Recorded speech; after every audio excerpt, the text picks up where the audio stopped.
Hello students, welcome to the Sapna Zoom schooling YouTube channel. नमस्कार विद्यार्थ्यांनो, मी आहे सपना टीचर आणि मी पुणे जिल्ह्यातनं आहे. तुम्ही कोणकोणत्या भागातनं माझे व्हिडिओ बघता मला नक्की कळवाल. आज आपण 9th स्टँडर्ड इंग्लिश जो कोरोमंडल फिशर्स ही जी पोएम आहे सरोजिनी नायडू यांनी लिहिलेली, या पोएमचा इंग्लिश वर्कशॉप सोडणार आहोत. यातल्या सगळ्या प्रश्नांची उत्तरं मी तुम्हाला देणार आहे. पण त्याचसोबत जर तुम्ही वॉर्मिंग अपचा व्हिडिओ नसेल बघितला तर त्या व्हिडिओची लिंक मी तुम्हाला डिस्क्रिप्शन बॉक्समध्ये देते. आणि आपण इथे इयत्ता 9वीच्या सगळ्याच विषयांचा अभ्यास करणार आहोत. तर यासाठी चॅनलला नक्की सबस्क्राईब करा. So let's start to solve English workshop. So in English workshop, first question is answer the following questions. So first question आहे, how many stanzas are there in the poem? तर या कवितेमध्ये किती कडवी आहेत? तर there are 3 stanzas in the poem. 3 कडवी आहेत. How many lines are there in the poem? तर एकूण ओळी किती आहेत? there are 12 lines in the poem. Okay. To list the rhyming words in each stanza. तर मी प्रत्येक स्टांजा मध्ये रायमिंग वर्ड्स लिहिले. फर्स्ट स्टांजातले आहे लाईट, नाईट, फ्री आणि सी. सेकंड स्टांजा मध्ये आहे कॉल, ऑल, ड्राईव्ह आणि लाईव्ह. थर्ड स्टांजा मध्ये आहे ग्रो, लव्ह, ग्ली आणि सी. आणि राईम स्कीम या पोएमची आहे AABB. तर आता ही राईम स्कीम कशी ओळखायची? सो या प्रश्नाकडे जरासं नीट लक्ष देऊन बघा. You know that many poems have rhyming words or rhymes at the end of the lines in each stanza. The pattern of rhyming is usually shown with the help of small letters such as A, B, C, etc. This pattern of rhyme is known as the rhyme scheme. The rhyme scheme of each stanza in the poem is AABB verify. आता verify करायचं म्हणजे काय आपण इथे तपासायचं.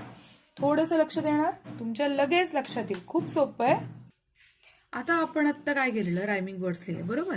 आता इथे हा अंडरलाईन केला, इथे नाईट केला, फ्री केला आणि सी केला. आता लाईट आणि नाईट ह्याची रायमिंग पेअर आहे बरोबर. आपण याला काय म्हणणार? ए. लाईट सारखाच नाईट उच्चार आहे म्हणून हा ए. पण फ्री आणि नाईट उच्चार सारखा आहे का? नाहीये. पण फ्री वेगळा आहे म्हणून त्याला बी म्हटलं. पण फ्री आणि सी याचे उच्चार म्हणजे राईम स्कीम आहे त्यामुळे इथे बीच येणार.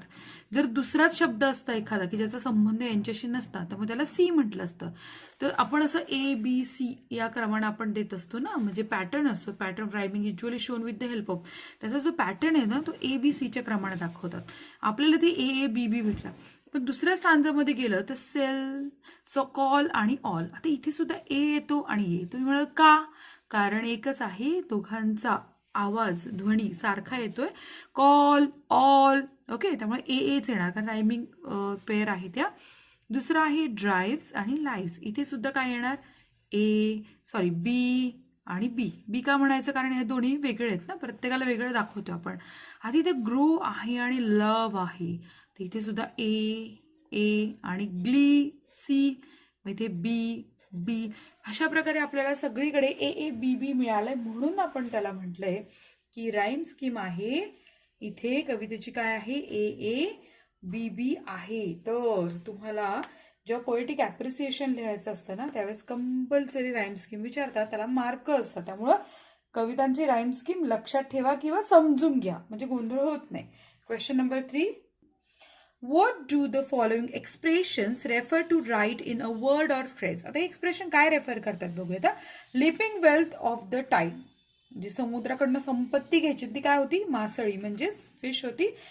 Kings of the sea, kings of the sea कोण आहे? फिशरमन. आपला कोळी राजा कोण आहे? राजा आहे समुद्राचा.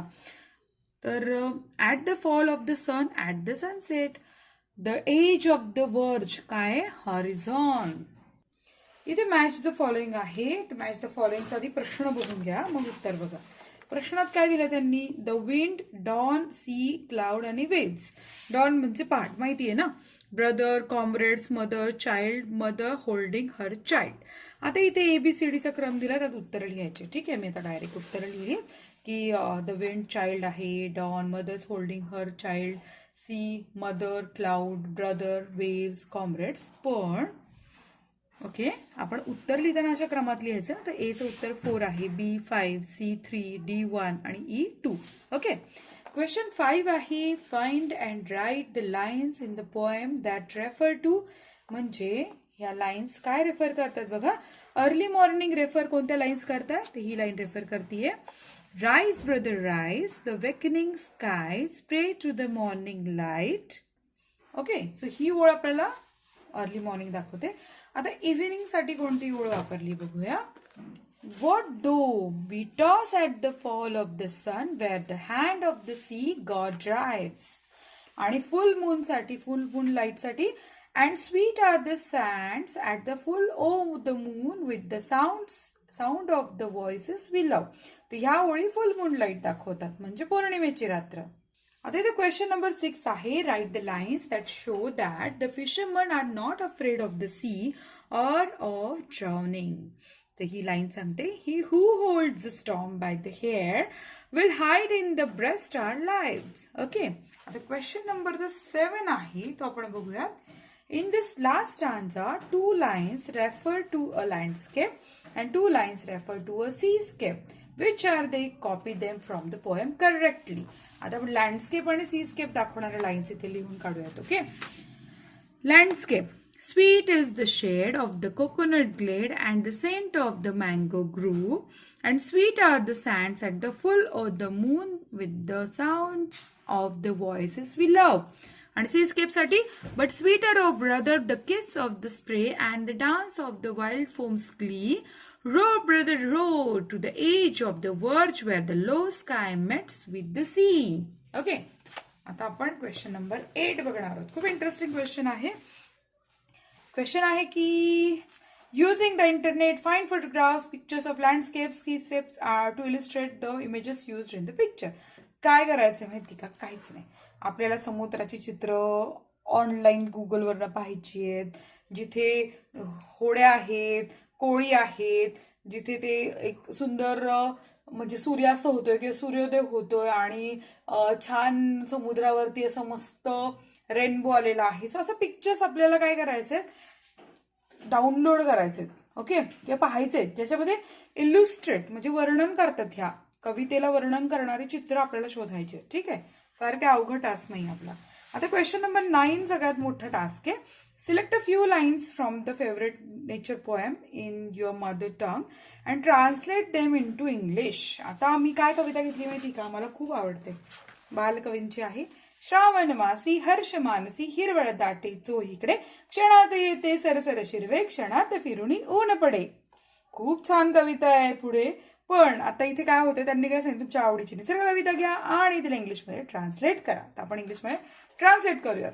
The month of the Shravan spreads greenery all over the mountains. You get to feel the refresh nature, feel the love of nature, the game of rain and sunlight.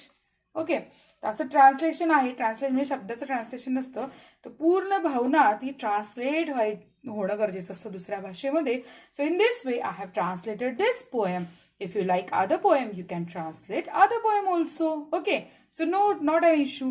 तर आपण आता इथेच थांबूयात, कारण आपला इथे वर्कशॉप संपलाय. आवडला का व्हिडिओ?